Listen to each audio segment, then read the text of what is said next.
Dr Mouad Agznaï pour nous présenter, nous parler d'abord des complications et finir par des cas cliniques sur le TAVI. À toi la parole.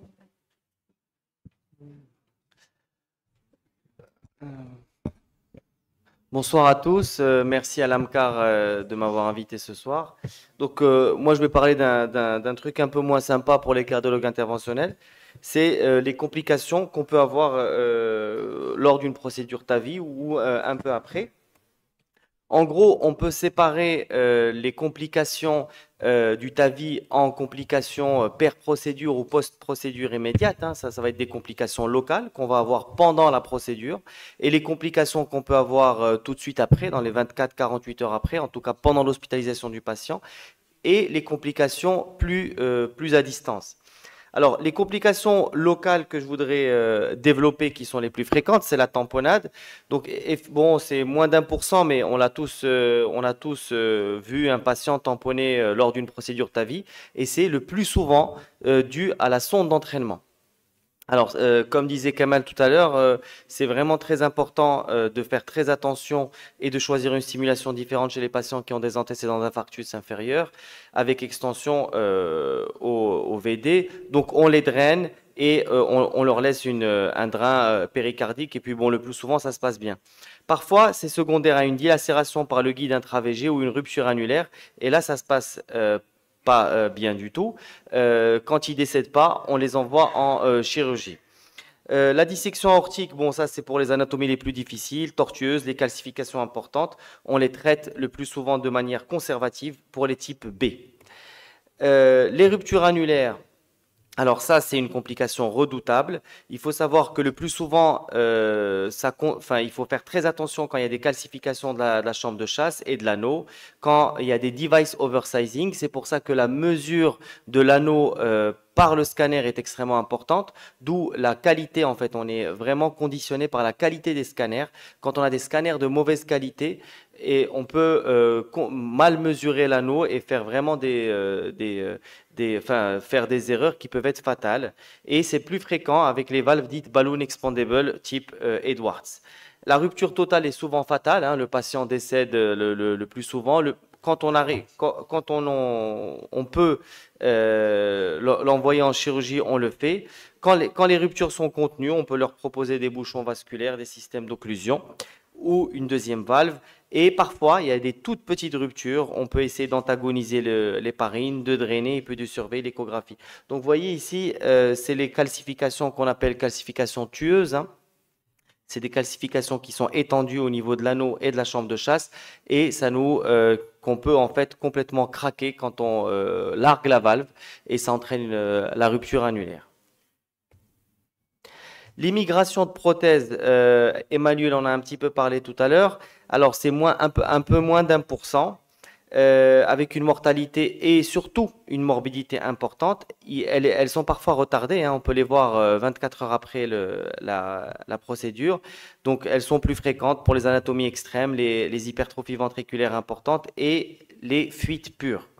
Et parfois, ça peut être des échecs de la simulation par la sonde. C'est pour ça qu'une simulation, une vérification minutieuse de la sonde d'entraînement est primordiale. Donc, comment on les traite? Quand elles sont intravégées, il faut les envoyer en chirurgie.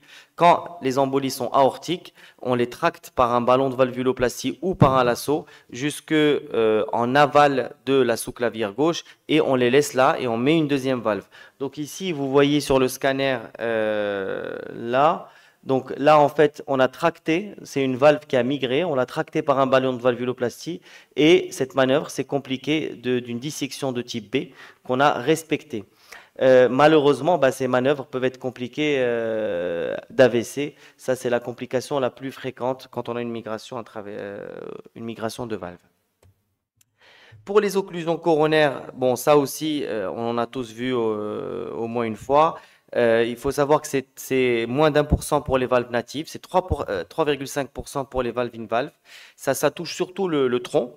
Et parfois, elles peuvent être retardées. Bon, les facteurs de risque, c'est les ostiums bas, les sinus C3 et les valves in-valve. Il y a certaines prothèses qui sont plus à risque, que d'autres. Comment on prévient ça? Le bol alignement commissural, c'est extrêmement important. Parfois, on peut, dans les anatomies à risque, poser de manière prophylactique un stent en aval non déployé qu'on va ensuite venir déployer pour créer une cheminée s'il y a une occlusion du tronc. Et puis parfois, il y a une étude intéressante, c'est quand les patients sont porteurs de prothèses. Il y a l'étude Basilica, en fait, où ils incisaient la bioprothèse par radiofréquence avant la mise en place du TAVI. Ça, c'est pour des patients sélectionnés. Les fuites périprothétiques, ça c'est quelque chose de fréquent. Vous, en fait, qui cardiologue, échographiste, etc., vous verrez dans vos cabinets souvent des petites fuites résiduelles parce que la position est souvent incomplète ou pas totalement complète. Il faut savoir que ces fuites ne sont pas anodines parce que dans Partner 2, eh bien, les fuites modérées à sévères augmentaient significativement la mortalité des patients à 1 an. Et dans Partner 3, qui était la dernière étude, même les fuites minimes augmentent la mortalité des patients. Donc, c'est quand même pas quelque chose d'anodin. Il faut savoir que le diagnostic est difficile. Le patient est sur la table, on lui fait souvent une petite échographie assez rapidement. On va difficilement diagnostiquer ces fuites. Le TO est quand même plus fine, mais il faut savoir que le diagnostic n'est pas toujours facile, hein, même en échographie. On les traite par post-dilatation au ballon. Parfois, quand on implante la valve trop bas ou trop haut et que la jupe de la valve ne permette pas une étanchéité suffisante, on peut être obligé de mettre une deuxième valve. Et pour les fuites modérées, sévères, qui vont s'installer de manière plus chronique, on peut mettre des plugs ou alors envoyer le patient en chirurgie en dernier recours. Alors pour les troubles conductifs, ça c'est une complication per-procédure ou post-procédure. Il faut savoir qu'elles peuvent être retardées, hein. Et le facteur prédictif le plus important, c'est le bloc de branche droit. Chez un patient qui a un bloc de branche droit avant une procédure TAVI, on peut être quasiment sûr qu'il va finir avec un pacemaker. Il faut savoir que ces troubles conductifs sont beaucoup plus fréquents pour les valves auto-expandables, type Medtronic, que pour les valves balloon expandable, et que grâce à l'amélioration de la technique d'implantation, on a réduit ces troubles conductifs. On est passé de 30% à 6% grâce à la cusp overlap. Je ne rentrerai pas dans les détails, mais en fait, quand on place notre valve, on utilise une incidence particulière qui va aligner les cusps antéro-gauche et droite et mettre la non coronaire en bas. Et donc, on va connaître avec exactitude la position de la valve par rapport au septum membraneux. Et c'est ce qui a permis de diminuer, de diviser par 4, par 5, le taux de pacemaker. Il faut savoir qu'elles peuvent être retardées, qu'il faut quand même faire attention, c'est-à-dire que les patients peuvent rentrer chez eux et syncoper et donc ou faire de l'insuffisance cardiaque et faire des troubles conductifs à 10 jours, 15 jours après l'implantation. Parce que la valve auto-expandable continue à travailler après la procédure et donc il peut faire des troubles retardés. Les complications donc vasculaires, bon, on les connaît tous, c'est super important donc de bien analyser le scanner. Les tortuosités. L'abord chirurgical a quand même permet d'être beaucoup plus à l'aise. Le plus souvent, c'est des échecs de fermeture. Il faut savoir que quand on fait en percutané, il est obligatoire de ponctionner la fémorale en écho guidé. On ne peut plus faire un TAVI en ponctionnant à l'aveugle une fémorale. Ça, c'est vraiment impossible parce qu'on est au centre de la valve, on ne ponctionne pas au niveau d'une calcification. On est sûr que les systèmes de fermeture vont tenir. Quand ça ne marche pas, on met un stent couvert par crossover. C'est pour ça que l'abord chirurgical au Maroc est quand même, je trouve, obligatoire parce qu'on n'a même pas de stent couvert disponible dans nos cathlabs. Personne ne les a, ça coûte cher. Et donc, appeler le chirurgien en catastrophe pour fermer la fémorale, c'est vraiment pas une bonne idée. Les complications plus précoces, c'est l'AVC. Malheureusement, ça, c'est une complication qui n'est pas rare. Alors, les registres s'accordent à dire que c'est entre 3 et 4%, grosso modo. 1,4% pour les registres les plus récents, donc l'amélioration de la technique a permis de diminuer le taux d'AVC, mais ça c'est les AVC cliniques. Quand on fait des IRM aux patients, on a 80% de lésions silencieuses. Donc quand on fait du TAVI, on embolise très souvent, on gratte un peu l'aorte et on embolise très souvent. Les AVC tardifs, c'est un autre mécanisme, c'est l'AFA ou les thromboses de feuillet. Pour les patients les plus à risque, on peut leur proposer, comme l'aorte porcelaine qu'avait montré Kamel, on aurait pu lui proposer un système de protection type sentinelle. L'allergie et l'insuffisance rénale Il faut savoir que l'insuffisance rénale, c'est pas comme pour les coraux, pour les dilatations coronaires. C'est des patients qui ont des pronostics beaucoup plus mauvais parce qu'il n'y a pas que l'iode, il y a aussi le bas débit quand on travaille, il y a les emboles. Donc c'est un patient qui fait une insuffisance rénale après une procédure TAVI, les pronostics sont péjoratifs.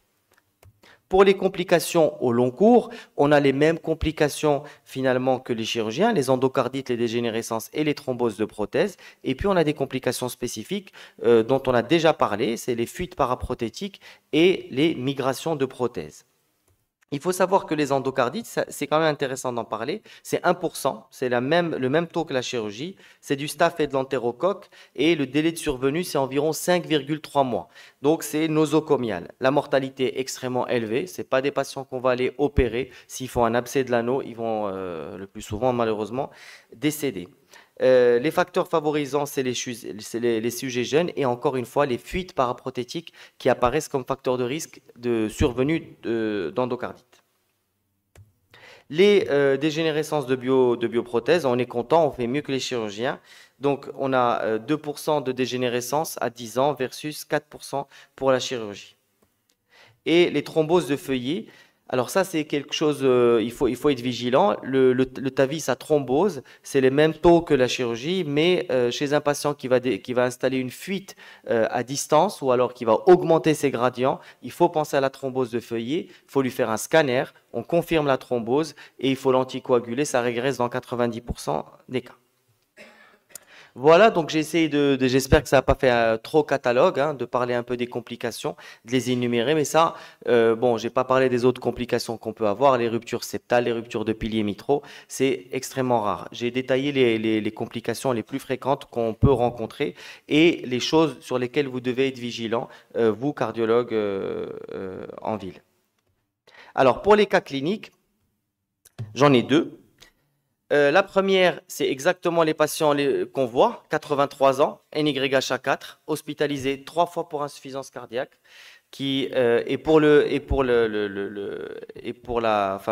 pour l'anecdote, c'est une dame qui avait comme mutuelle l'OCP, donc il n'y avait pas de problème de prise en charge pour elle, mais on lui a pas proposé le TAVI pour les 2 premières fois, et la 3e fois, la famille a dit non, elle est âgée, etc. C'est vrai que après toutes ces hospitalisations, ça faisait 2 ans qu'elle était hospitalisée pour insuffisance cardiaque. Elle pesait 42 kilos pour 1 m 40, mais elle donnait pas très envie. Fonction rénale normale, FEVG 45%, gradient à 65, surface 0,6, la coro pas grand-chose, et c'est là qu'on découvre la bicuspidie. Donc c'est une dame qui a vécu 80 ans avec sa bicuspidie, sans faire aucun symptôme. Donc vous voyez, bicuspidie de type 1, LR, avec un rafet calcifié. Donc ça, c'est l'analyse du scanner avant le TAVI. Encore une fois, c'est les industriels qui nous ont fait l'analyse, mais c'est extrêmement important de faire toutes les mesures, hein, les mesures de l'anneau, les mesures des sinus, pour choisir la prothèse. On analyse aussi, et ça c'est super important, tous les axes. Donc là, effectivement, bon, on voit les degrés de calcification, les distributions des calcifications, et donc on se décide de passer par voie chirurgicale à droite, et donc de ponctionner l'artère fémorale gauche pour la orthographie et la veine fémorale gauche pour la sonde d'entraînement. Donc là, vous voyez, ça c'est la première aortographie. Vous voyez quand même qu'il y a un certain degré de dilatation de l'aorte ascendante. Donc là, on fait notre première aortographie. Et ça, c'est la prothèse, hein, la prothèse auto-expansive qui est montée sur le cathéter qu'on va venir ouvrir pour libérer la prothèse. Ça, c'est le guide Confida intra-VG. Là, c'est la sonde d'entraînement. Donc, on est prêt. Et comme toutes les bicuspidies, on les prédilate. C'est obligatoire de prédilater les bicuspidies. Vous voyez la distribution des calcifications, elles sont importantes.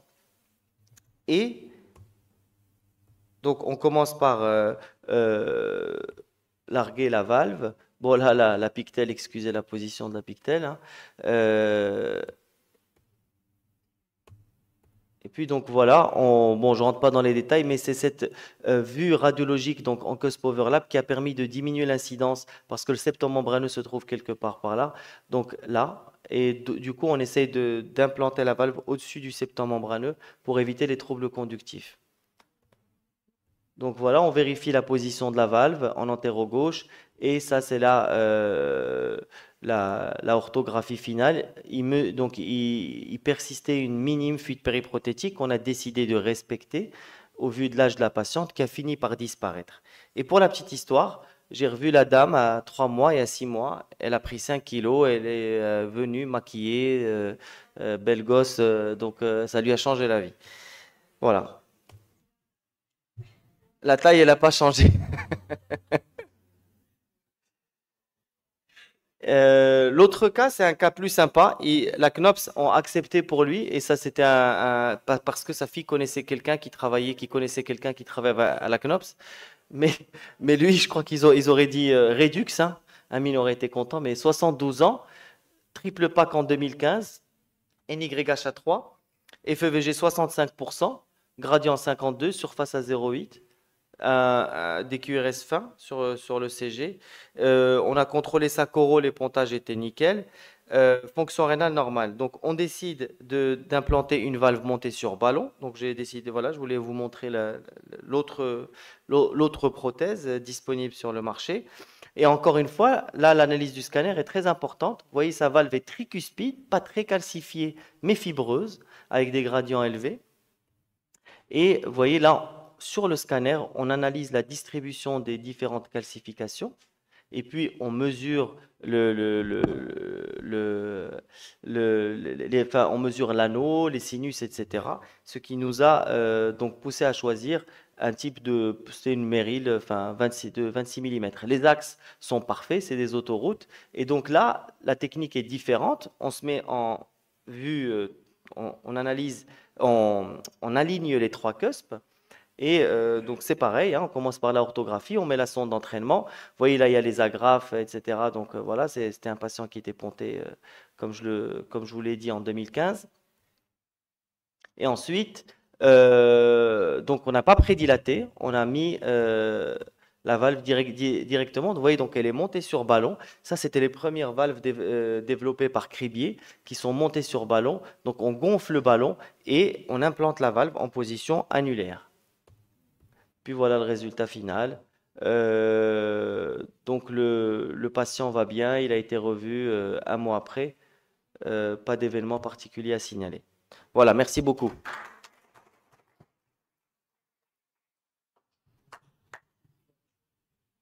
Merci à toi, Mohamed, pour ces cas cliniques et surtout pour les complications, parce que c'est pas toujours, surtout pour au début Oui. d'un cardiologue interventionnel, mais sûrement il y a des complications qui n'ont rien à voir avec l'expérience. Oui, mais en fait, c'est vrai que l'expertise, c'est pour ça que le volume c'est comme pour les coronaires, hein, le volume va faire qu'on aura plus d'expertise et qu'on pourra gérer les complications. De toutes les façons, c'est des complications. Bon, des fois, la rupture annulaire, il n'y a pas grand-chose à faire. Le plus souvent, il décède, hein. La tamponnade, on gère ça assez facilement. Par contre, par exemple, la migration de la valve demande quand même une expertise pour aller tracter la valve, etc., etc. Donc, c'est sûr que, bon, moi, je le fais en binôme avec un chirurgien, donc on a toujours quand même voilà, il peut emmener le patient en CEC en cas de complication, c'est comme un confort. Mais c'est sûr que la clé c'est qu'on augmente c'est le remboursement. On pourra avoir aucune expertise si on fait même 10 TAVI par an. C'est ridicule. Enfin, c'est pas, c'est comme pour les coronaires. L'expertise augmente avec le nombre. Donc, même si les 100 TAVI, enfin, étaient répartis sur 2 ou 3 centres, le volume n'est pas encore suffisant. Et ça, c'est le remboursement. Et ce que disait Kamel, C'est l'exemple de cette femme. Elle a 83 ans, mais elle n'avait pas d'autres antécédents, pas d'autres comorbidités. Elle a été transformée par la procédure et on les voit, ils viennent vers nous, envoyés par nos collègues cardiologues et on peut rien faire pour eux. Donc c'est quand même difficile pour nous. Et je pense que si, voilà, pour le remboursement, déjà juste les patients récusés chirurgicalement, ce serait déjà vraiment très bien. Alors, c'est une question un peu bête, parce que tout à l'heure, tu as parlé de l'insuffisance aortique qui peut impacter le pronostic, aussi minime soit-elle. Oui. Alors, pour les indications du TAVI, est-ce qu'on peut placer un TAVI Alors, même si on a une IAO minimum? Ah non, en fait, c'est-à-dire que moi j'ai parlé de l'IAO minime, c'est-à-dire que c'est une complication périprothétique. C'est-à-dire que en fait dans Partner 3, il montrait que même les fuites minimes avaient un impact sur la mortalité. Mais dans Partner 3, c'est des patients, il y avait beaucoup de faibles risques ou de risques modérés. Mais nous, en fait, les patients qu'on fait, les fuites minimes et même en pratique, il n'y a aucune incidence, aucun problème. Donc on peut faire les Non, et IAO pour les minimes. fuites en fait pures, là vous parlez des fuites pures. Non, non, je parle d'une sténose aortique avec une fuite Ah oui, aortique aucun minime. problème. Dès lors peut qu'il y a de la placer. calcification, aucun problème. Les Ouais. maladies aortiques ne présentent pas plus de complexité qu'un RAC classique. Pur, Oui. ouais. Je ne sais pas s'il y a des questions. En fait, le gros problème, c'est les IAO purs. Hein, vous en voyez, c'est les bicuspidies avec des fuites pures, sans calcification. Ça, c'est vraiment, bon, le TAVI est vraiment réservé aux cas non opérables et en discutant avec le patient, voilà. Donc ça, mais par contre, les maladies aortiques, même s'il y a une fuite pure, dès lors que le RAC est serré, l'indication est Quel la que même. soit son degré. Non, si le rack est serré. Non, je parle de la Et fuite. la fuite, même si elle est sévère, hein, si on a une vraie maladie aortique, s'il y a des calcifications, il n'y a aucun problème pour le TAVI. C'est important, ça, vraiment à savoir. Donc, même si on a une fuite aortique sévère et quand on a un RAC, on peut aller vers le TAVI. Par contre, Oui, elle est plus sténosante. quand on a l'association d'une IAO importante. Ouais.